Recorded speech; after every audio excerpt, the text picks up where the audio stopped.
Amigo, apóstolo Elian Caetano, seja bem-vindo. Aqui é a tua casa. Permita-se que o Espírito de Deus te use poderosamente. Amém. Seja bem-vindo. Glória a Deus. Boa noite, casais. Shalom. Eu quero começar parabenizando você por estar em plena terça-feira na casa de Deus, investindo no projeto que Deus mais ama, que é família. E toda família começa por um casal. Louvado seja Deus pela sua vida. Estou muito feliz por estar aqui, honrado pelo convite. Deixa eu dizer para vocês, eu estava ali pensando algo. Desde quarta-feira, eu estou num mover de Deus nesse sentido. Quarta-feira passada, eu estava ministrando aos casais lá da nossa igreja. Na sexta-feira, estava ministrando aos homens também a respeito de relacionamento, a respeito de como tratar bem suas esposas, como ser um homem de verdade. E desde sábado estava aqui também numa igreja na cidade, ministrando num seminário de famílias. Então é algo assim tão precioso que Deus tem colocado, é algo tão maravilhoso e não tem nada que pague o fato da gente poder ministrar a famílias, orar por famílias, de poder cumprir o propósito de Deus. Eu sei que hoje é o primeiro de muitos que virão. Eu tive também o privilégio de estar aqui há cerca de um ano atrás, no dia que vocês decidiram comprar a estância. Foi no dia assim, vamos, não vamos, vamos. Então eu penso que Deus tem alguma coisa com esses começos aqui, né? Eu já estava com saudade de estar com vocês. A minha esposa veio comigo, mas ela também nesse exato momento está fazendo um curso da Universidade da Família, da UDF, para poder estar treinando outras pessoas lá na igreja, que nós estamos lá numa movimentação nesse sentido, mas ela ficou bem partida, ela assim, quase que deu um bico no curso. Falei, fica aí, faz o curso, não é? Que com certeza vai ser bênção também, amém? Eu dei um pouquinho de trabalho para a mídia, não sei se eles vão conseguir. Eu queria apresentar para vocês a minha família, já que a gente está falando de família, eu queria mostrar para vocês. Esse é o chefe da família, o mais bonito, né?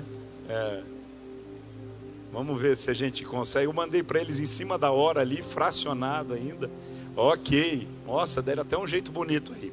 Queridos, essa é a minha família, a minha base. Eu tenho 3 netos, sou casado, tenho 3 filhos, cada um deles me deram um neto, sou muito feliz. E essa aqui é a minha família no mês de junho.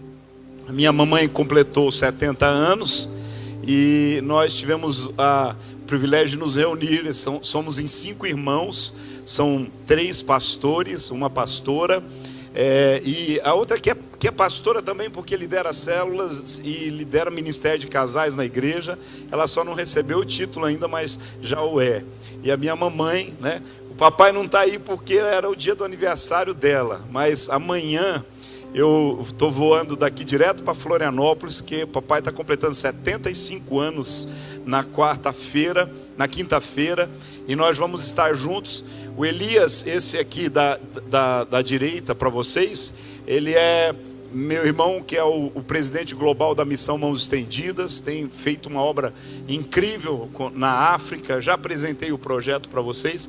O Eliabe é pastor, isso mesmo, se você quiser conhecer melhor, MMA África, Missão Mãos Estendidas. O Eliabe é pastor em Florianópolis e eu pastoreio ali em Pinhais. Essa é a grande família, né? No casamento de uma das minhas sobrinhas, ali na igreja da cidade, São José dos Campos. Ela inclusive serve lá com o esposo, e nós estávamos num dia muito feliz. E para terminar, essa é algumas fotos do meu celular, né? Vocês Percebe como a minha igreja é bem parecida, assim, no formato com a de vocês, assim? É bem assim, eu me sinto tão à vontade aqui, porque é muito parecida, assim, no formato da igreja. Isso aí foi na nossa conferência, agora no mês de maio. Então, eu apresentei a minha família, que são minha esposa e meus filhos, apresentei a minha família maior, mas... olha para o seu lado aí, olha para o lado, não para o seu esposo ou para a sua esposa, mas olha ao seu redor e veja que todos nós aqui somos uma grande família. Então nós nunca podemos esquecer disso. O Senhor constrói a igreja a partir de famílias, e isso que é tremendo, isso que é especial. Amém? Então deixa eu compartilhar com você uma palavra que o Senhor tem colocado no meu coração. Eu queria que você abrisse a sua Bíblia, se você assim tiver a sua Bíblia, mas já está lá o tema. Vamos lá, deixa eu falar do tema que nós vamos trabalhar então. Casamento, ele não é sobre tradição, paixão e sexo, mas é. Fala assim para o marido ou para a esposa, ele fala, mas é. Mas você está falando o que? Sobre tradição, paixão ou sexo? Os maridos, eu tenho certeza que estavam falando sobre sexo, absoluta. As mulheres devem ter falado sobre paixão, mas sexo sem paixão também não vale a pena. Então casamento não é sobre tradição, paixão e sexo, mas casamento também é sobre aliança, amor, cumplicidade e legado. Aliança, amor, cumplicidade e legado. Ruth 1:16 e 17 diz assim: trate-me para não deixá-lo ou de voltar de seguir-te. Para onde quer que você vá eu irei, e onde quer que você apresentar vou me apresentar. O seu povo será o meu povo, o seu Deus o meu Deus. Onde você morrer, eu vou morrer, e ali serei sepultada. Que o Senhor me castigue severamente se eu permitir que qualquer coisa, senão a morte, nos separe. Quero ler de novo. Trate-me para não deixá-la, ou de voltar de seguir-te. Para onde quer que você vá, eu irei. Onde quer que você apresentar, vou apresentar. O seu povo será o meu povo, o seu Deus, o meu Deus. Onde você morrer, eu vou morrer, e ali serei sepultada. Que o Senhor me castigue severamente se eu permitir que qualquer coisa, a não ser a morte, nos separe. Esse texto, ele fala de uma aliança muito profunda entre uma nora e a sua sogra. Uma tragédia tinha se abatido sobre a família, que já estava fora das suas terras, porque houve uma grande fome em Israel, e eles tiveram que ir como família para uma outra nação, para um lugar onde não era o seu território, e lá a tragédia aumentou, porque o marido, ou seja, o pai faleceu, e os 2 filhos também faleceram. Sendo assim, uma grande tragédia se estabeleceu, e aí restaram 3 viúvas. 3 viúvas. Mas a palavra de Deus diz que, de uma forma muito, com um coração muito generoso, Noemi disse, e liberou as suas noras para que elas seguissem a sua jornada. Disse: olha, eu não tenho nada a oferecer, os meus filhos já se foram, vocês podem seguir a sua jornada. Uma delas, chamada Orfa, ela simplesmente agradeceu e seguiu a sua jornada. Mas Ruth, ela fez uma aliança e diz assim: não me force a deixar você, não me diga para ir embora, Porque a mesma aliança que eu tinha com o meu marido, eu tenho com você. É uma aliança de família, uma aliança de sangue. E tudo isso ela disse: onde você for, eu vou. Onde você conseguir pouso, eu vou dormir. É mais ou menos aquela história quando os casais estão apaixonados, prestes a casar, e falam assim: eu me caso com você, mas eu não tenho nada para te oferecer, não tenho casa, moro até debaixo da ponte. Já ouviram essa história? Mas tenta levar uma mulher para debaixo da ponte depois que você casar, para você ver o que vai acontecer. Você está entendendo? Mas deixa eu dizer uma coisa para você, foi tão forte que ela disse assim: olha, no final de tudo, que eu seja castigada por Deus, se eu permitir que qualquer coisa, a não ser a morte, nos separe. É essa parte que eu quero dizer que deve ser a aliança que nós devemos desenvolver dentro de um casamento. Fala assim: que Deus me castigue se eu conjecturar na minha vida, se eu considerar me separar de você. A gente está em tempos em que muitas pessoas não valorizam a aliança conjugal, não valorizam o compromisso que fizeram diante do altar, não valorizam aquilo que diante de Deus está estabelecido, e por essa razão se propõem muito facilmente, por qualquer disputa, por qualquer crise, por qualquer situação, e algumas até mesmo graves, mas não se propõem a consertar. Porque o que eu vejo nos casamentos hoje é o que tem acontecido com relação ao eletrodoméstico. Eu me lembro que antigamente as pessoas falavam que engraçado, lá nos Estados Unidos ou no Japão, se dá um probleminha no eletrodoméstico, eles jogam fora. De repente isso aqui chegou aqui também. Hoje, às vezes, você até quer consertar, as pessoas dizem: não tem conserto. E aí joga fora.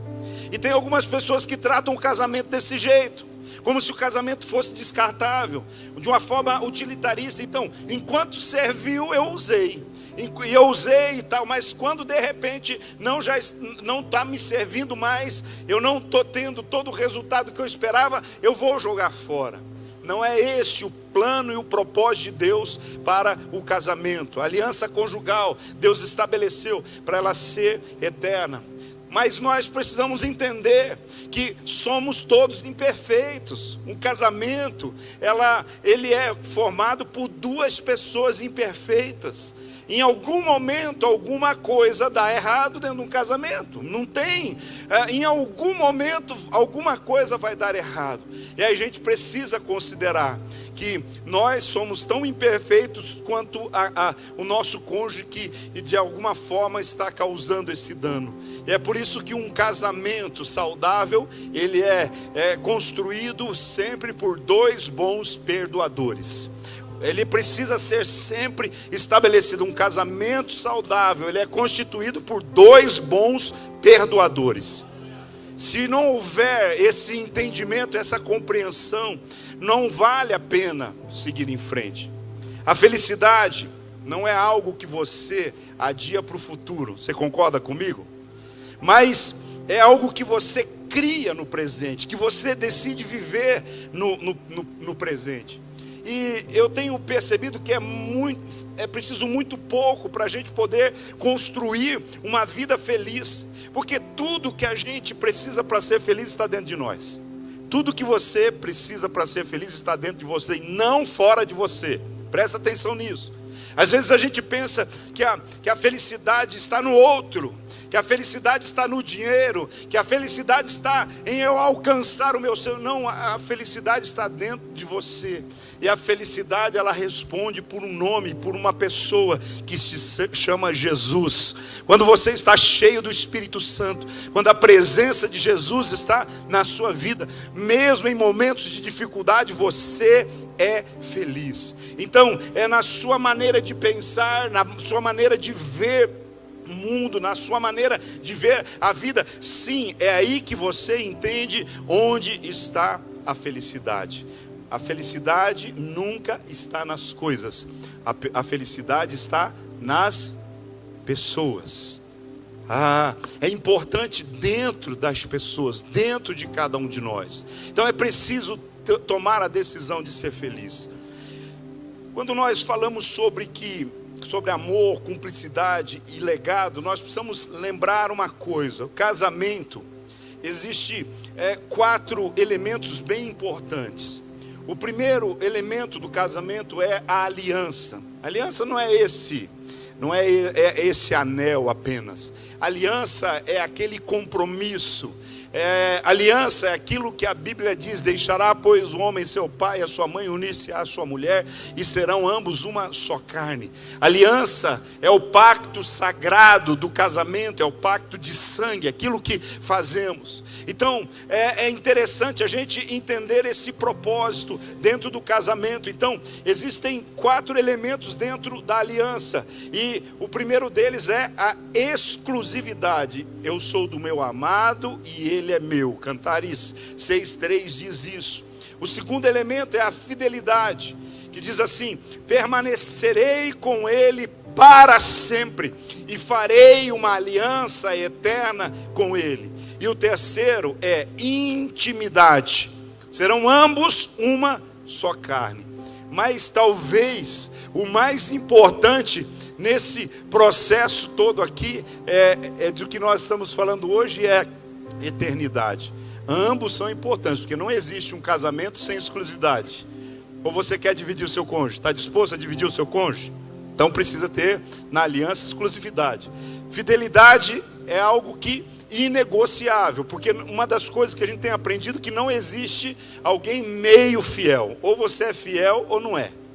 Porque às vezes isso diz respeito, principalmente quando fala de dízimos, ofertas, compromissos com Deus. Às vezes você pergunta: irmão, você é fiel? Eu sou meio fiel.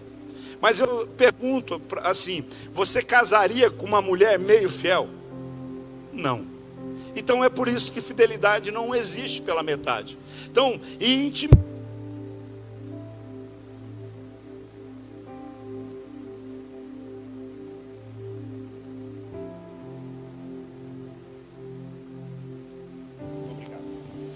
E fidelidade, intimidade é o presente de Deus para o casamento. É importante a gente entender. E a eternidade é esse compromisso que Deus ajuntou no homem, nunca deve separar. Existem ainda 3 dimensões da aliança que a gente precisa entender. A primeira é a aliança com Deus. Quantos aqui têm aliança com Deus? Aleluia, glória a Deus. Se você não tem, essa é a noite de você fazer uma aliança com Deus. Então, a aliança com Deus, Provérbios 3:21 fala que é a aliança de teu Deus, com teu Deus, a qual deixa o amigo da sua mocidade e se esquece da aliança com seu Deus. Quem não é de aliança esquece do amigo, quem não é de aliança esquece de Deus, quem não é de aliança esquece das promessas que fez. O segundo princípio da aliança, a segunda dimensão da aliança é exatamente a aliança com o seu cônjuge. Malaquias 2:14 diz assim: o Senhor foi testemunha da aliança entre ti e a mulher da tua mocidade. Não importa se quando você casou foi só você e a sua esposa, você e o seu esposo no cartório, e alguém aleatoriamente foi lá e simplesmente assinou para dizer que era testemunha. Eu quero dizer, a testemunha mais importante do seu casamento foi Deus. Não importa, às vezes a gente fala: não, mas eu não casei na igreja. Não importa, Deus não está olhando para nós, Deus não está olhando para você só quando você vem na igreja, não.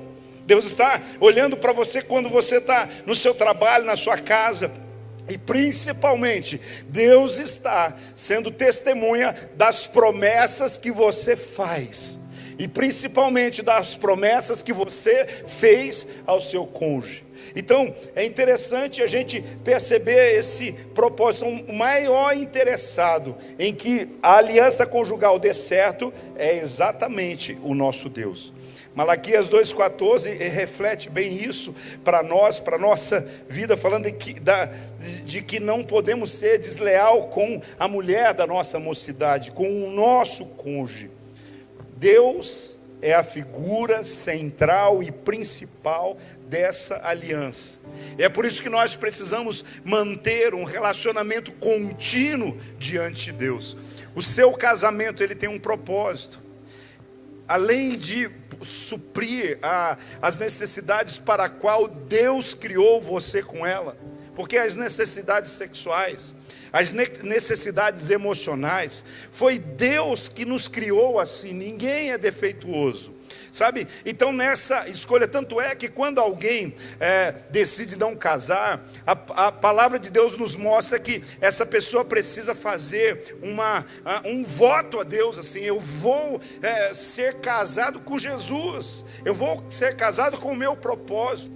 Entretanto, isso é exceção. A via de regra é que Deus criou um homem para casar com uma mulher e uma mulher para casar com um homem. A via de regra, a expectativa é essa, que nós nos casemos e formemos família. Esse é o propósito de Deus. É por isso que Deus tem esse interesse tão grande em família.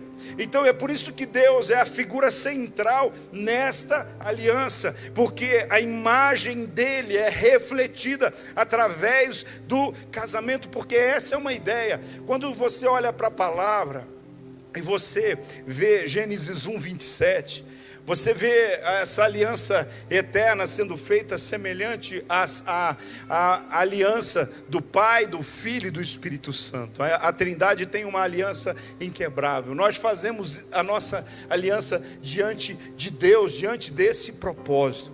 Não é o ato sexual que define o casamento aos olhos de Deus, mas é o compromisso de exclusividade, fidelidade e intimidade assumido diante dele pelo casal.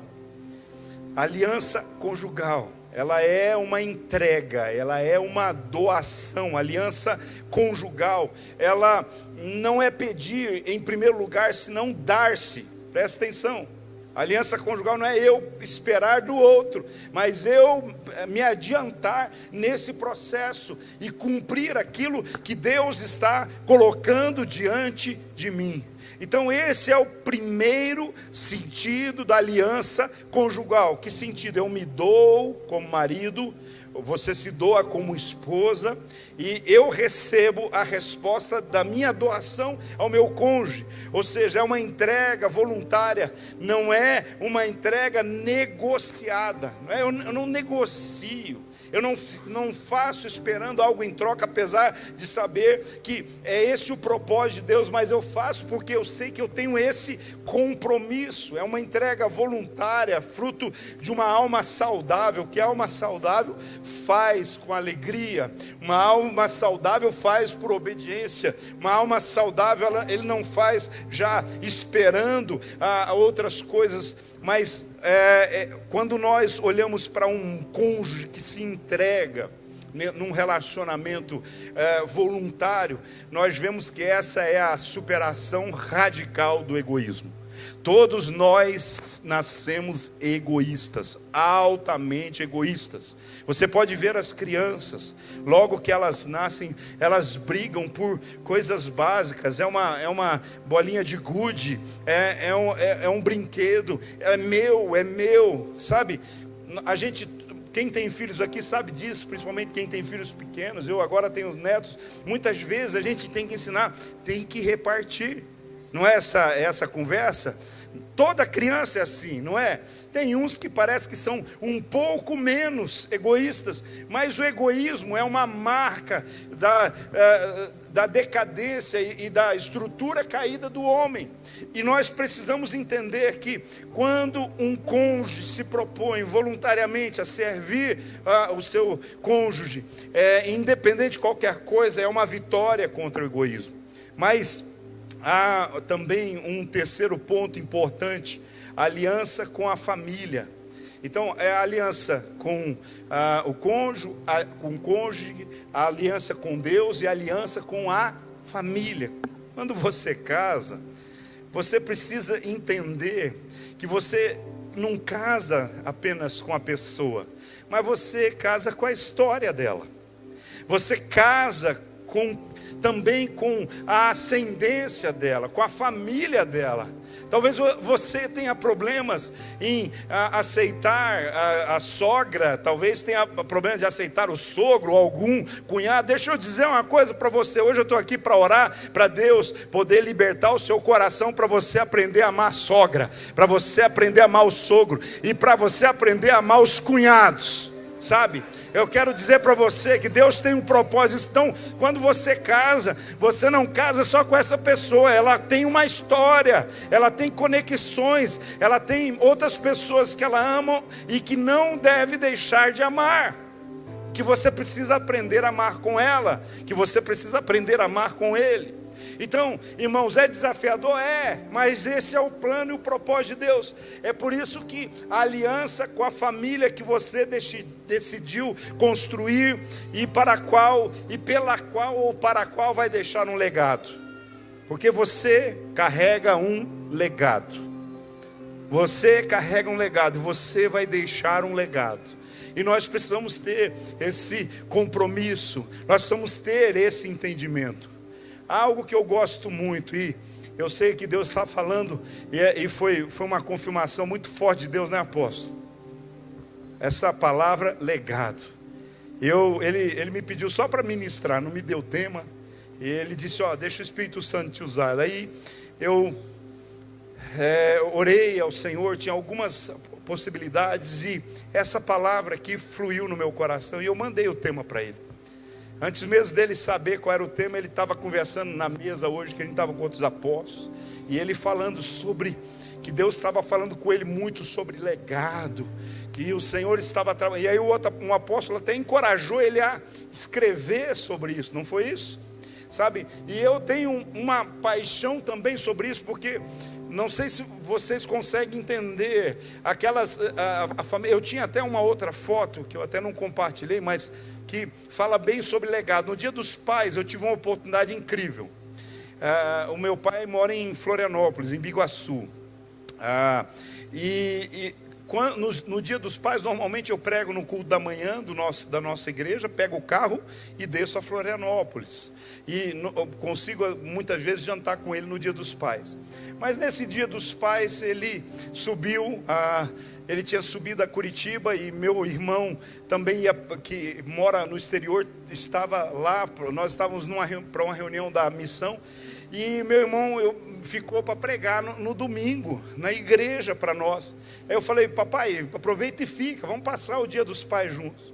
E foi incrível, porque quando eu estava lá na igreja, então eu juntei na mesma foto o meu pai, primeira geração, eu, a segunda geração, os meus 3 filhos, a terceira geração, e os meus netos, os bisnetos do meu pai, sabe? E quando eu olhei para aquilo, eu fiquei muito impactado, porque isso é um legado, o espiritual. Nós estávamos todos ali na casa do Senhor.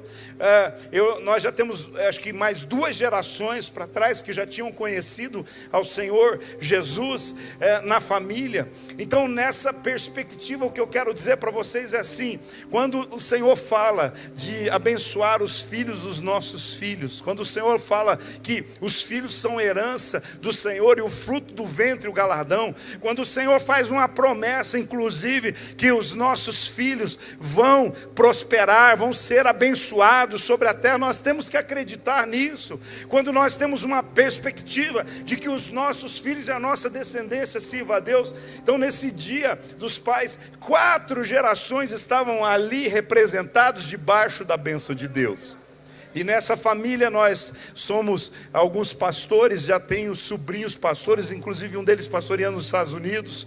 Ele foi lá estudar na Bethel, conheceu uma americana, foi fazer um estágio lá, e o pastor convidou ele para ficar, e agora já está até com a documentação tudo ok, e é lindo. Mas o mais bonito de tudo, eu preciso dizer para vocês, o meu neto, o Gabriel, esses dias chegou um missionário da África, o pastor que é o líder, o nosso representante, nosso líder, um africano mesmo, primeira vez no Brasil. Ele chegou e estava lá em casa, e o Gabriel estava por lá. De repente o Gabriel chegou, e o Gabriel, eu falei, olha, esse aqui é o pastor lá da África, Nossa, eu falei, se apresenta para ele. Ele deu a mão e falou assim: eu sou o pastor Gabriel. Ele tem 6 anos. Eu sou o pastor Gabriel. Ninguém pediu para ele falar que ele era pastor, ninguém. Aí ele diz: eu sou o pastor Gabriel. E ele já emendou. Fala assim: ó, eu oro todos os dias, no café, no almoço, na janta e na hora que vou dormir. Eu oro todos os dias pela África. Eu oro pelos missionários, eu oro pelas crianças, eu oro por todos da África. Sabe, aí aquilo fez o meu coração ferver de entender, porque a gente precisa deixar esse legado para os nossos filhos, para a nossa família, para os nossos descendentes, de amor pelas almas, de compaixão pelas vidas, do entendimento das necessidades. A família, ela precisa caminhar debaixo desse propósito. Agora, veja isso: herança é o que você deixa para os seus filhos. Legado é o que você deixa nos seus filhos. Você consegue entender isso? Tem gente que não vai ter herança para deixar. Tem gente que nunca recebeu uma herança. E eu vou dizer para você, isso é uma coisa muito normal, porque eu sou filho de pastor. E normalmente os filhos de pastor que viveram, de pastores que viveram só da obra, só para a obra, eles não recebem heranças, eles não recebem fazenda, não recebem bens, ou seja, tudo que recebe às vezes é um legado para levar em frente. E é isso que a gente precisa entender, que o chamado de Deus para nós, se possível, deixar heranças para os filhos. É bom. Se a gente conseguir construir um patrimônio, prosperar e deixar herança para os filhos, é muito bom. É bênção, mas bênção maior é se você conseguir deixar um legado. Porque se você deixar herança e não deixar um legado, seus filhos vão brigar pela herança, vão se matar pela herança, vão ficar com problema uns com os outros a respeito, por causa da herança. Vocês concordam comigo? Já viram isso acontecer? Tem alguma coisa ao seu redor que você... Sabe, é importante a gente entender isso. O legado é o mais importante. A aliança matrimonial, ela pede uma entrega total e não uma entrega parcial. É uma entrega de todo ser, para todo sempre. É isso que Deus nos chama. Nós precisamos realmente entender isso, esse espírito de animarmos, de nos animar matrimonialmente. É uma entrega total, permanente, para que crie uma consciência de pertencimento, um que pertence ao outro, e mas mais do que isso, uma consciência de consagração. Nós precisamos entender que nós maridos somos consagrados às nossas esposas. Você, esposa, é consagrada ao seu marido, e tudo que é consagrado é sagrado, e tudo que é sagrado a gente deve fazer do jeito de Deus, do jeito da palavra, do jeito que Deus está colocando no nosso coração. A nossa vida está consagrada a algo e a alguém, e desde esse momento já não pode haver mais solidão. É exatamente essa consciência de consagração que diz: eu não me pertenço, mas pertenço a outra pessoa. Sim, é isso que abençoa a aliança conjugal com o propósito de Deus para sempre. Casamento, então, não é sobre tradição, paixão e sexo, mas casamento também é sobre aliança, amor e cumplicidade. O amor é paciente, o amor é bondoso, não inveja, não se orgulha, não se comporta de forma inconveniente. O amor é quando você desiste de si mesmo ou de si mesma em benefício de outra pessoa. João 15:13 diz assim: ninguém tem maior do que este, a ponto de dar a sua própria vida pelos seus amigos. Uma coisa que eu tenho aprendido é assim, que Deus não pede nada para nós que primeiro Ele não tenha feito. Deus nunca vai te pedir nada que Ele não tenha feito. Porque Deus amou o mundo de tal maneira que deu o seu único Filho, para que todo aquele que nele crê não pereça, mas tenha a vida eterna. Quando Deus pede para a gente entregar alguma coisa, é porque Ele já fez a maior de todas as entregas. O pastor Elias Caetano, meu irmão, ele diz assim: o Deus que me deu a vida, Ele tem direito de me pedir o que Ele quiser. O Deus que te deu a vida, Ele tem o direito de te pedir o que Ele quiser. É forte isso, irmãos. Agora, nós precisamos entender que a vida com Deus é uma vida de entrega. A vida matrimonial é uma vida de entrega. E se não houver essa entrega, isso não é um sacrifício vivo, santo e agradável a Deus. Você sabia que o casamento é um sacrifício vivo? E ele precisa ser santo e agradável a Deus. É por isso que nós precisamos entender e renovar a nossa mente, transformar a nossa mente. Entenda uma coisa: o amor não vem naturalmente. O amor, ele é cultivado. Entenda, a Bíblia diz assim: nós amamos porque Ele nos amou primeiro. Amém? Nós amamos porque Ele nos ensinou a amar. Nós amamos porque Ele nos deu o exemplo do que é amar. Isso que é importante. Então, o amor é uma escolha. O amor não é um mero sentimento, o amor é um compromisso. O amor não é um mero sentimento, o amor é uma ação. O amor é ação, é atitude. O amor é materialização daquilo que a gente verbaliza. Sim, você ama porque você escolhe amar, e se você deixa de amar é porque você optou por deixar de amar. Ai, mas não sei, foi esfriando. Ela não me tratava mais no mesmo jeito, ou ele não me valorizava mais e foi esfriando, e de repente o amor acabou. Deixa eu dizer uma coisa para você: deixar de amar é uma opção. Por isso, quando começa a esfriar o amor, precisa então haver o arrependimento, o perdão, e aí entra exatamente aquela instrução poderosa lá de Apocalipse: lembra-te de onde caíste e volta ao primeiro amor. A Bíblia não diz assim, discute a relação, descobre onde o outro foi negligente. Não, você que precisa dizer assim: aonde é que eu fui afetado?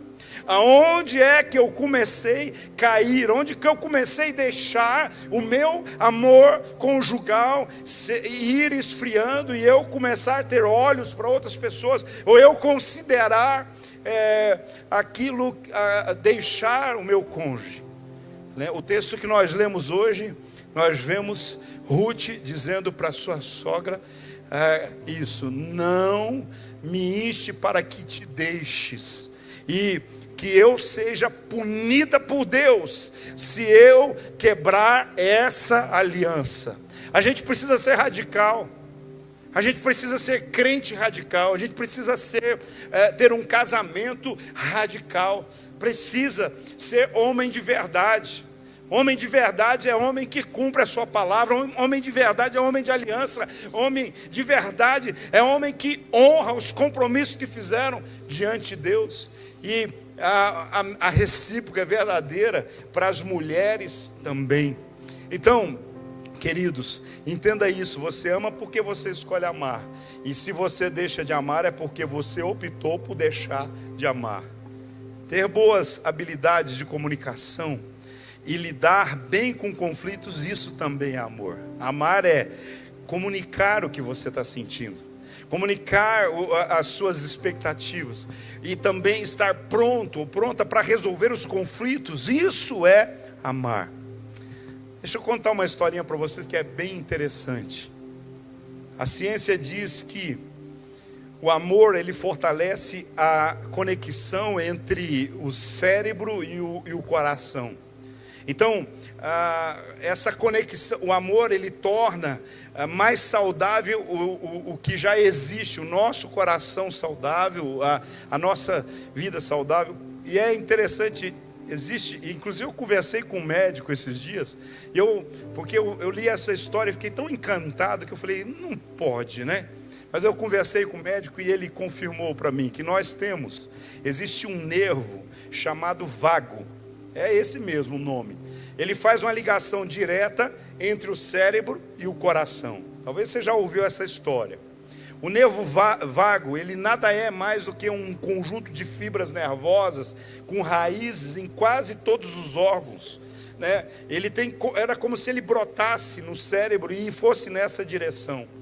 E ele nos ajuda a detectar a taquicardia, o aumento da pressão arterial, a dor de estômago, o desconforto, ou seja, é um sistema imunológico excessivamente zeloso.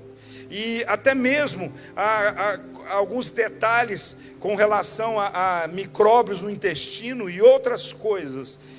O nervo vago, ele tem essa possibilidade. Mas o principal valor, a principal importância e o objetivo do nervo vago é estabilizar o coração, é acalmar o estômago e controlar a gente, para a gente ficar mais calminho. Logo, amar é algo saudável, criativo e inteligente. Conecta o cérebro com o coração. Amar cura. Amar cura. Talvez você está tendo alguns distúrbios físicos aí. Eu quero dizer, deixa o amor fluir do seu coração. Deixa o amor fluir na direção da pessoa que você ama. Invista no amor. Invista. Porque às vezes ele está esquecido. Lembra-te de onde caíste e volte ao primeiro amor. Sabe? Com o tempo nós aprendemos que a única coisa que nos mantém seguros e felizes é o amor incondicional. É do amor que vem a nossa coragem, é do amor que tiramos as forças para nunca desistir, é através do amor que vem os milagres reais. E na ausência do amor, então, não resta nada. Não existe nada.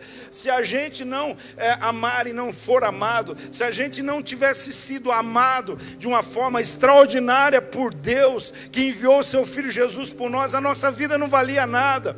E para que nós possamos viver na prática esse amor, Deus nos deu o nosso cônjuge. Deus deu essa mulher para você, irmão. Ah, mas o senhor não sabe a jararaca que eu tenho em casa. Então, deixa eu dizer para você, amansa essa jararaca aí. Sabe como que você faz? Dá um beijinho na boca dela.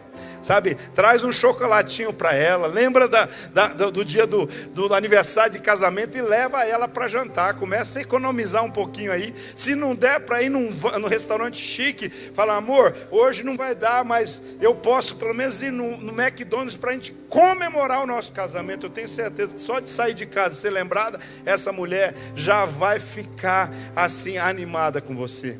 Mas eu indico para você fazer melhor do que isso, tá bom? Leva numa boa casa de massa, leva numa pizzaria legal, leva, sabe, quem sabe, como é que é aquela música? Quem sabe seja hoje, quem sabe seja agora. Canta essa canção para não ter uma canção assim que fala assim, quem sabe seja hoje, quem sabe seja agora. Então, uma grande oportunidade. Então, na ausência do amor não existe nada pelo qual vale a pena lutar nesse mundo. Estou quase terminando, irmãos, para você ir levar a sua mulher para comer uma pizza ou uma massa. Na ausência do amor não existe nada que valha a pena lutar nesse mundo. Casamento não é sobre tradição, paixão e sexo, mas é casamento. E quando é que eu vou falar de sexo? Não sei se pode aqui nesse altar. Pode? Era só para saber se eu posso mesmo. Então, casamento é uma aliança de amizade, cumplicidade e companheirismo. Fala comigo assim: amizade, cumplicidade e companheirismo. Dá uma olhada para esse brucutu que está do seu lado aí, ou para essa princesa que está do seu lado aí. Dá uma olhada bem no olho assim. E pensa, vocês são amigos? Vocês são cúmplices uns dos outros? E é companheiro no processo? A verdadeira amizade, ela ajuda a superar os momentos difíceis. Deixa eu falar uma coisa para vocês. Eu já tratei muitos casais. E eu já lidei com tantos casais e algumas coisas assim bem interessantes. Eu aprendi lidando com casais uma coisa. Tem gente que diz assim: quem ama não trai. Talvez você fale assim, você pense assim. Deixa eu dizer para você, eu não quero desconstruir a ideia do amor e da fidelidade juntos, porque eles andam juntos. Mas eu já vi casais que tiveram problemas de traição e eles se amavam profundamente. Por um deslize, por uma irresponsabilidade, por circunstâncias adversas que não justificam. Eu quero que fique bem claro isso, nada justifica a traição. Mas eu já vi casais que aconteceu tanto do homem para com a mulher, como da mulher para com o homem, em casais diferentes, que aconteceu essa situação, tipo, trair, e aí corre desesperado: pastor, me ajuda, eu pequei, eu amo a minha mulher, eu amo a minha família. E tem muita gente que diz assim: quem ama não trai. Na verdade, essa é uma máxima que deveria ser absoluta, mas nós somos falhos, pecadores, nós somos vulneráveis. Muitas vezes nós estamos a muitos fatores, muitas circunstâncias. Por isso que a gente precisa entender que quando existe amizade, quando existe cumplicidade, quando existe companheirismo dentro de um casamento, isso é mais forte para viver o perdão quando é necessário. Porque se a gente for considerar bem, as pessoas têm dificuldade quando há uma conjunção carnal, quando há um adultério, especificamente assim. Mas sabe o que a Bíblia diz a respeito do que é adultério? Jesus diz assim: se um homem olhar de forma impura para uma outra mulher que não é a dele, desejando, ele já cometeu adultério no seu coração. É um pecado terrível esse sentido, e vice-versa também. E nós vivemos hoje nessa geração em que a exposição dos homens, das mulheres. Irmão, você quer ver que luta, irmão? Todos nós precisamos, eu quero que fique bem claro, fazer academia, mas é uma luta ir para a academia. As mulheres ficam seguras de deixar os seus maridos sozinhos na academia? Os maridos ficam seguros de deixar as mulheres irem para a academia? É por isso que está surgindo até umas academias cristãs, né? Porque a academia hoje parece que é um lugar de pegação. A academia parece, às vezes, desculpa se tem algum irmão que tem academia aqui, não estou falando contra a academia não, irmão. Porque todos nós precisamos, e eu inclusive, eu pago a academia. Não vou dizer para vocês que eu faço, né? Tem um monte de gente igual eu aí, né? Todo mês cai lá a mensalidade lá, eu lembro, nossa, meu Deus, eu preciso. Mas eu creio que esse pagar a academia já ajuda, né? De alguma forma, né? Ter esperança de voltar para a academia. Mas esse é outro fato. Mas, irmãos, é uma tentação. Não vem ninguém dizer para mim que vai na academia, a não ser que você for vendado ou vendada. Aí você não vai conseguir fazer bem os exercícios. Mas é um desafio. E aí, esses dias eu fui para a academia com um jovem lá, meu filho, vou eu dizer logo de uma vez, meu filho. E eu estava lá e ele está me ajudando, pai. Daí de repente ele me largou lá e quase largou um ferro em cima. Eu falei: o que houve? Ai, pai, desculpa, é que eu... Ai, meu Deus. Eu falei: safado. Então, o pastor dele, o pai dele estava ali com ele. Você sabe o que é isso? Do lado do pastor, que o pai foi tomado por... Sabe? Mas o que eu estou querendo dizer com isso? É que a gente precisa se santificar, a gente precisa ter essa cumplicidade, esse companheirismo, essa aliança, no sentido assim de entender realmente que nós temos uma aliança inquebrável e precisamos zelar por isso, com relação ao que vê, ao que sente, ao que cheira, ao que chama a atenção.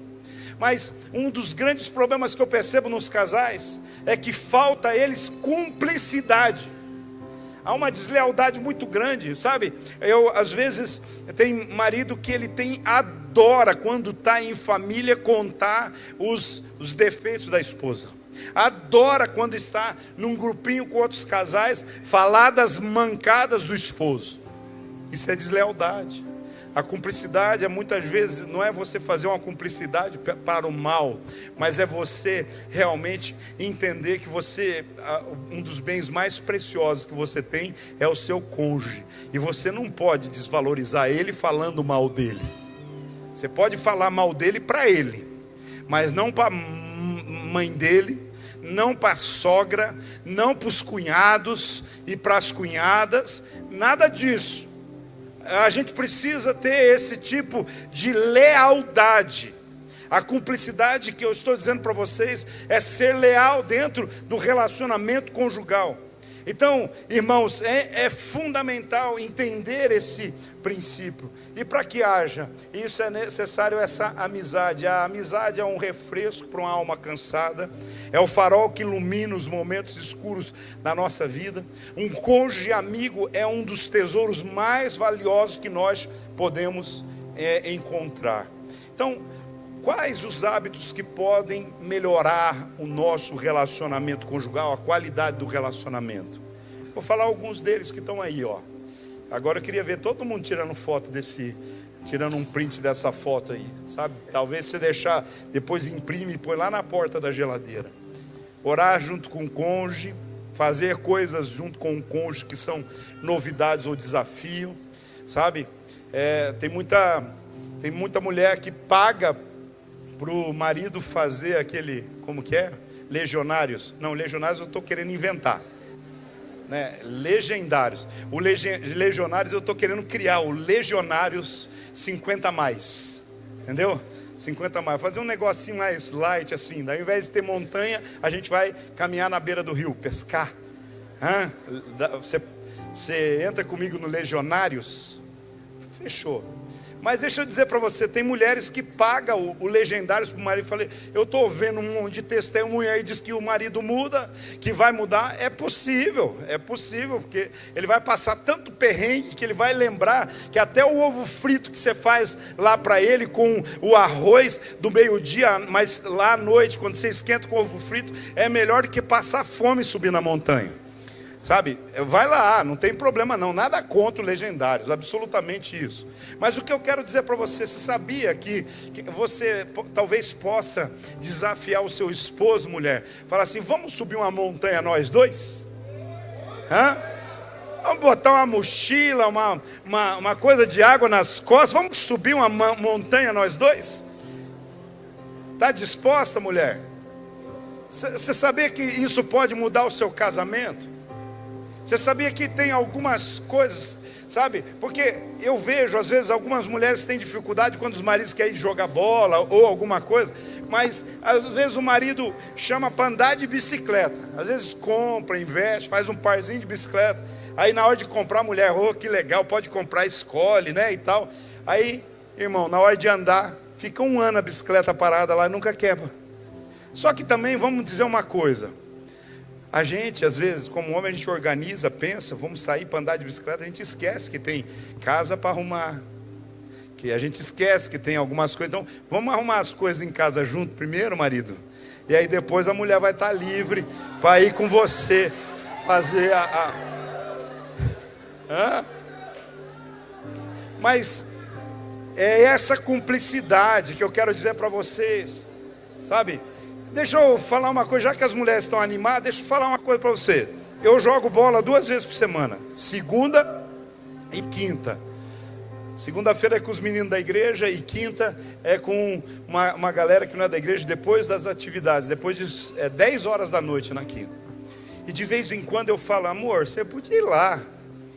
Eu estava querendo alguém gritar meu nome, torcer. Vai lá, bonzão, vai lá, craque. Pergunta para você. Ixi, acho que a minha mulher uma hora dessa já está vendo a transmissão. Mas pergunta para você se ela vai. Ela fala assim, amor, já é demais que eu te deixo. Você já tem que ficar feliz que eu deixo você ir. Não é? Mas deixa eu falar uma coisa para você. Surpreenda o seu marido um dia que ele for jogar futebol. Ou surpreenda o dia que é o dia do futebol dele. A hora que ele chegar em casa, já deixa na porta a chuteira dele limpinha, o calção, o meião, a camisa do Flamengo. seja talvez ele torce para algum outro timeco por aí, mas acabou com a mensagem agora. Arrasou. Vixe. Deu boa? Tava boa. Mas deixa eu falar uma coisa para você. Surpreende ele um dia, deixa lá arrumadinho, começa assim. Ele vai falar, uai, o que está acontecendo? É a cumplicidade. Talvez esse dia você não vai junto, outro dia deixa ele ir. De repente chega lá no futebol. Espero que você ache ele no futebol, né? Aqui é tudo crente, né? Falou que vai, né? Mas deixa eu dizer uma coisa para você. É importante a gente entender da gente, sabe, marido, tem dia que a sua esposa vai ficar super feliz quando você levar ela lá no cabeleireiro e falar, amor, hoje eu não vou embora não, vou ficar esperando aqui, vou ficar no celular aqui, vou ficar te esperando. Prepara para ficar 3 horas. Se ela fala que é 3, é 5. Não é assim? A minha esposa fala, amor, olha, vai cuidando do almoço aí, que até 1 eu chego. Eu já sei que eu posso almoçar, guardar as coisas, fazer a marmitinha dela, que se ela não comer alguma coisa por lá, ela vai chegar lá pelas 3 e esquentar a marmitinha. Mas vamos lá, eu preciso terminar. Então, alguns hábitos importantes: orar juntos, fazer coisas junto com o cônjuge que são novidades ou que são desafios, participar de cursos, eventos específicos para casais. Aperta a mão da pessoa que está ao seu lado e fala assim, ó, essa aí nós já estamos, ó. Sabe, eu estou sabendo que vai ter um desse aqui uma vez por mês. Faz um pacto de vir aqui, e eu tenho certeza que cada mês vai ser melhor, cada ministração vai ser mais poderosa. Celebrar o sucesso do cônjuge. Irmão, o sonho da minha vida é que a minha mulher ganhe o dobro do que eu ganho. E teve uma época que ela ganhava, teve uma época que ela passou nos concursos público, e ela ganhava e tal, e eu ficava feliz, porque uma vez ela chegou em casa, falou, amor, sabe aquela moto que você queria? Assim, ó, pode comprar, tá aqui o dinheiro. Comprei, na época, faz bastante tempo lá atrás, era uma Twister 250 amarelinha. Quem já andou de moto sabe que essa é clássica. E era o meu sonho, eu queria uma Twister amarelinha. Ela me deu uma Twister amarelinha, do jeito que eu queria. Só que assim, a alegria de pobre dura pouco, de pastor menos ainda.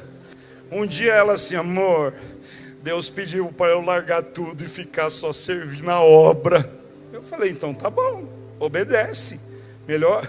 Mas logo eu fiquei pensando, agora não vai dar para financiar mais nada, agora não vou ganhar mais Twister amarelinha, agora não tem 13º, acerto e não sei o que, não tem isso que vem, porque pastor não tem nada disso.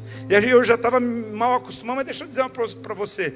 Celebre as conquistas do seu cônjuge. Se a sua esposa está ganhando e conseguiu um trabalho melhor, que celebre. Se o seu esposo recebeu uma promoção no trabalho, celebre. Sabe, nós não somos concorrentes, nós somos complementares, nós complementamos um ao outro. Quando eu celebro as conquistas da minha esposa, eu estou celebrando as minhas conquistas, porque nós somos uma só carne. Sabe, eu já lidei com casamentos que eu não consegui ajudar a consertar. Com muita dor no coração, eu fico aqui com vontade de chorar. E eu não consegui por causa de uma coisa. Desde que o casamento começou, né, com esse casal, um casamento que durou 7 anos, desde que começou, eles disputavam em tudo concorriam em tudo. Era uma infantilidade assim que você não tem ideia.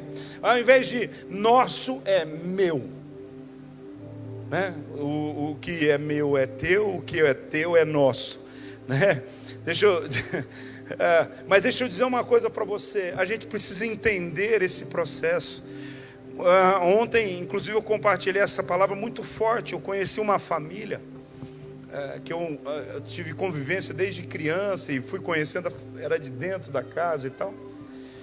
Eles eram bem de vida, e eu lembrei da história porque uma irmã estava falando que a Tupperware voltou a produzir, e a mulherada está tudo animada e tal. Tupperware é um negócio espetacular, né? Qualidade. Mas na época do Tupperware lá atrás, essa irmã, ela era uma das melhores, eu não sei como é que a gente chama mesmo, as mulheres que trabalham com Tupperware, que revendem Tupperware, revendedoras.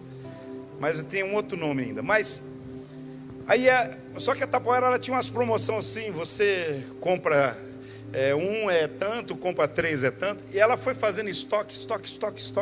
Ela fazia aqueles chás, as mulheradas iam comprar, ela fazia consórcio de Tupperware, e era interessante. Só que quanto mais ela vendia, mais ela comprava. Quanto mais ela comprava, de repente ela estava endividada, mas muito endividada. Ela tinha lá um cômodo era o paraíso de quem queria Tupperware, mas era demais o que tinha. E ela ficou endividada, caiu na mão até de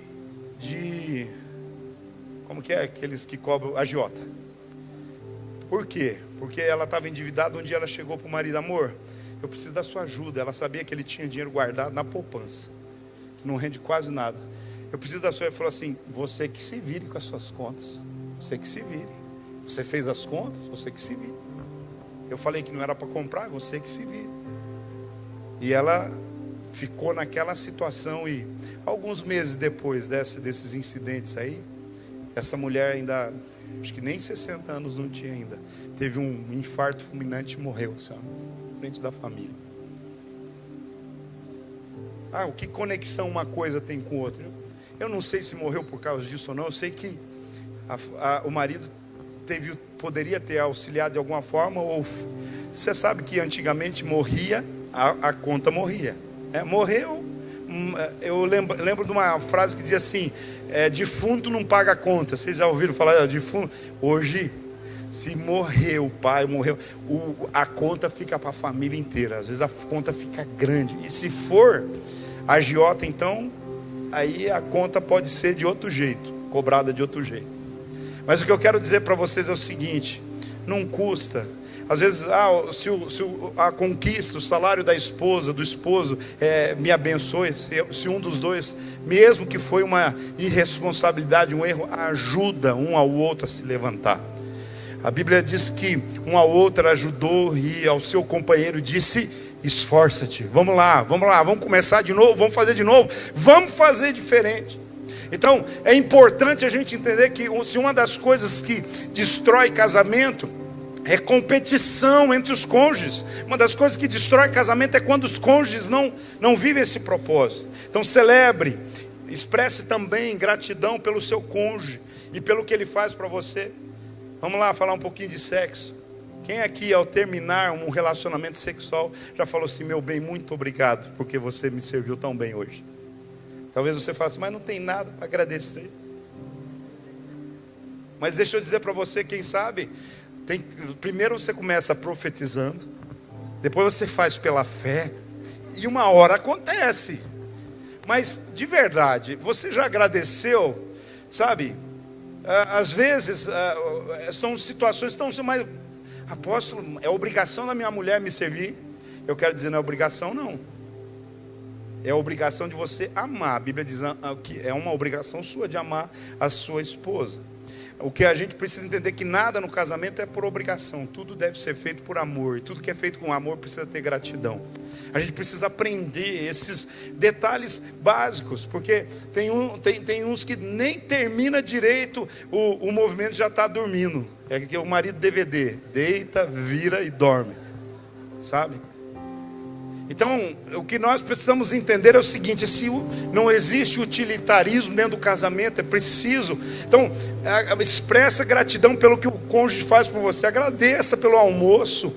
Agradeça ao marido que trabalha todos os dias assim, eu tenho um orgulho enorme de você, que sai de manhã cedo para trabalhar e volta, coloca comida para dentro de casa. Não, nunca é o suficiente, reclama sempre de tudo. Então, é uma troca. A outra questão, eu estou quase terminando, viu, apóstolo? Desenvolva relacionamento saudável com outros casais. Sabe aquela história de sair para comer uma pizza só 2 casais?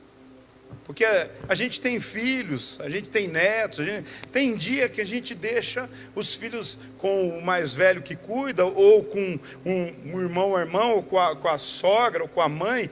Mas deixa eu dizer para você, desenvolva relacionamentos. É importante às vezes marcar entre casais da igreja para fazer um churrasco junto, um momento assim. Não vai tratar nada de casamento, mas amizades saudáveis, amizades que vão ser abençoadoras.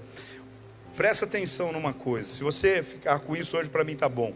A sobrevivência do casamento exige criatividade, boa vontade e sexo. Vou falar de novo. A sobrevivência do casamento exige criatividade, boa vontade e sexo. Assim como a arte, o amor precisa de criatividade para permanecer. Não é preciso jantares afrodisíacos, declarações em outdoor ou em alto-falante, nem tatuagem com o nome da pessoa amada. O que o amor exige é cuidado, com cuidados básicos, com detalhes básicos da vida. Então, arrume um tempo para mensagens inesperadas. Manda mensagem de lá. Ah, mas nem vai ler. Vai ler sim. Entendeu? Manda um áudio apimentado para o marido. Manda um áudio apimentado para a esposa. Ah, mas se outro ouvir, que se lasque. Se você mandou para o seu marido ou para a sua esposa. Esses dias, por acaso, os meus filhos, a gente estava ouvindo um áudio, de repente meus filhos ouviram um áudio que eu tinha mandado para minha esposa. Aí assim, que nojo, tudo casado, tudo, né, gosta das coisas. Mas deixa eu dizer para você, faz isso. Mande flores sem motivo, não precisa ser o dia dos namorados, que é caro para Dendel. Tá? Manda flores sem que motivo? Por que você me mandou uma flor? Uai, tem que ter motivo para mandar uma flor? Mas se com motivo não manda, sem motivo é mais difícil ainda. Mas tá aí, fica a dica, irmão. Fica a dica. Sabe, eu tenho certeza que vai ter testemunho nessa igreja, logo, logo. Perdoe sem impor condições. Sem impor condições, perdoe. Perdoe porque você ama, porque você decidiu perdoar. Então olha só essa frase: confie antes de amar, saiba antes de julgar, comprometa-se antes de prometer, perdoe antes de esquecer e aprecie antes de arrepender. Então, lute contra a rotina. Um dos maiores inimigos do casamento é a rotina. Rotina. Lute contra a rotina.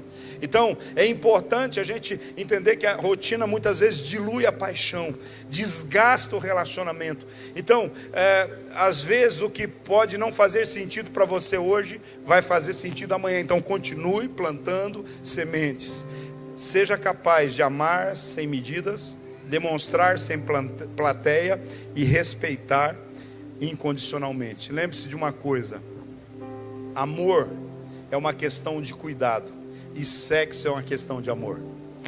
No casamento é assim. Amor é uma questão de cuidado. E sexo é uma questão de amor. Casal cristão não transa nem trepa. Casal cristão faz amor e desfruta do sexo, que é o presente de Deus para o casamento. O presente que Deus dá para o casamento é o sexo. E se você usar errado o presente que Deus está dando para você, ele vai ficar muito triste. Então é preciso construir mais, é preciso mais do que sexo para construir um casamento forte. Mas é impossível construir um casamento forte sem sexo. Pegou? Pegou a visão? É importante a gente entender, é preciso mais do que sexo para construir um casamento forte. Mas é quase impossível construir um casamento forte sem sexo. Então, tem casal atacando o problema do sexo, enquanto o problema é a comunicação, o problema é o entendimento, o problema é ser mais carinhoso, ser mais carinhosa, prestar mais atenção nas coisas que estão falando. Então, é importante também entender o seguinte: todos os erros, eles são um aprendizado. Todos os erros são matéria-prima para construir algo melhor para o amanhã. Então, há pessoas que não experimentam nem sequer uma comida nova, e há pessoas que nem sequer experimentam algo novo na sexualidade. Então, lembre-se de uma coisa: Deus tem muito menos regras do que a gente imagina. Muitas das regras que você tem imposto no seu relacionamento foi você mesmo que colocou, não está na Bíblia. Deus não exigiu nada disso. Então, deixa eu dizer para você, diante da santidade de Deus, do propósito de Deus, eu quero dizer para você, não há limite para fazer aquilo que Deus realmente te deu de presente. E eu termino essa palavra dizendo para você: seja realista e seja otimista. Não espere perfeição do seu cônjuge, mas nem de você mesmo. Porque a Bíblia diz assim: o Senhor sabe como nós somos fracos, Ele sabe como nós não passamos de pó. Você não é perfeito, seu cônjuge não é perfeito, mas Deus é perfeito e Ele pode ajudar você com as suas imperfeições. Vamos orar? Você quer ter um casamento abençoado? Entenda uma coisa: se você quer que o seu casamento melhore sem você ter que mudar de cônjuge, quando você olhar para sua esposa, para o seu esposo, concentre-se nas virtudes e nas coisas boas que ele tem, não nos erros e não nas coisas ruins. Se você concentrar nas virtudes, se você apostar nas virtudes do seu cônjuge, as coisas vão começar melhorar, porque nós não andamos por vista, nós andamos por fé.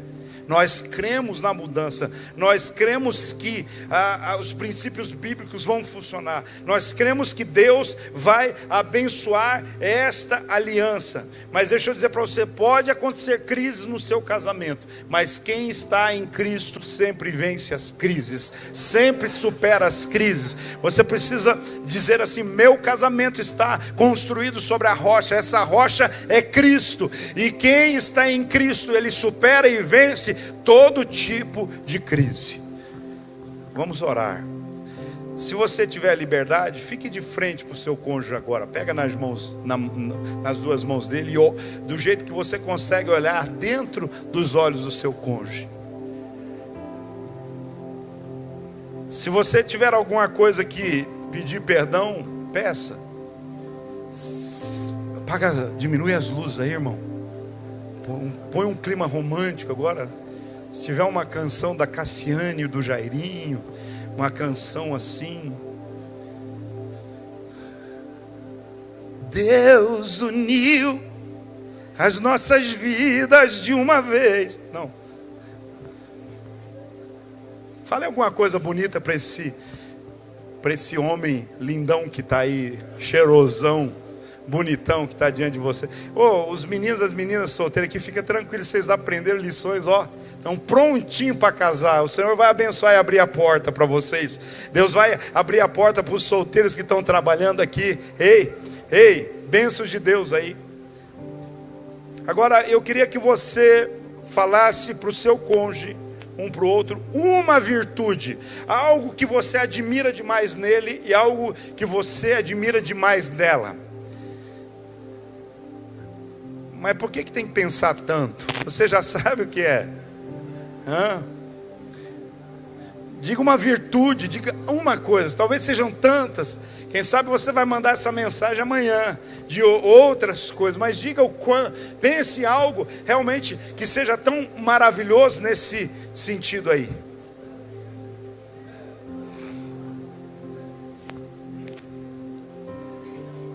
Agora, se você quiser, pode dar um beijo na boca.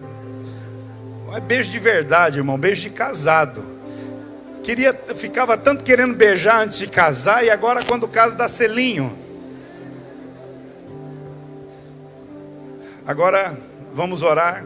Você ora pelo seu esposo, você ora pela sua esposa, eu oro por vocês aqui. Amém? Espírito Santo, Tu estás presente neste lugar. A Tua graça, a Tua bondade, a Tua fidelidade está sobre nós. Eu entendo claramente que o Senhor uniu esse casal, e o que Deus uniu, o homem não deve separar.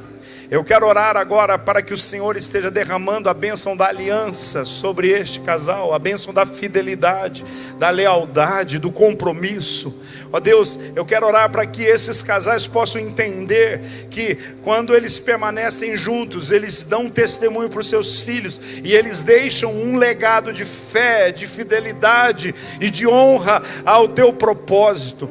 Em nome de Jesus, a Tua palavra diz que em Abraão todas as nações, todas as famílias da terra seriam abençoadas. E é por isso agora que eu profetizo, ó Deus, cura em nome de Jesus. Se há problemas físicos que estão atrapalhando esse casamento agora, eu quero repreender em nome de Jesus, que venha um milagre do Senhor. Se há questões emocionais, questões sentimentais, dificuldade de perdoar, em nome do Senhor Jesus eu eu oro agora para que venha a tua presença, venha a tua cura, venha o teu milagre, ó Deus, venha a tua bênção agora. Eu quero orar por famílias benditas, eu quero orar por casais sarados, saudáveis, ó Deus, que o Senhor construa neles 2 bons perdoadores. E eu quero orar por famílias, ó Deus, que vão viver o teu propósito e deixar um legado de fé, de fidelidade e de bom testemunho. Pai, casais curados, casais restaurados, casais abençoados, casais incendiados, é isso que eu profetizo e declaro, em nome do Pai, do Filho e do Espírito Santo.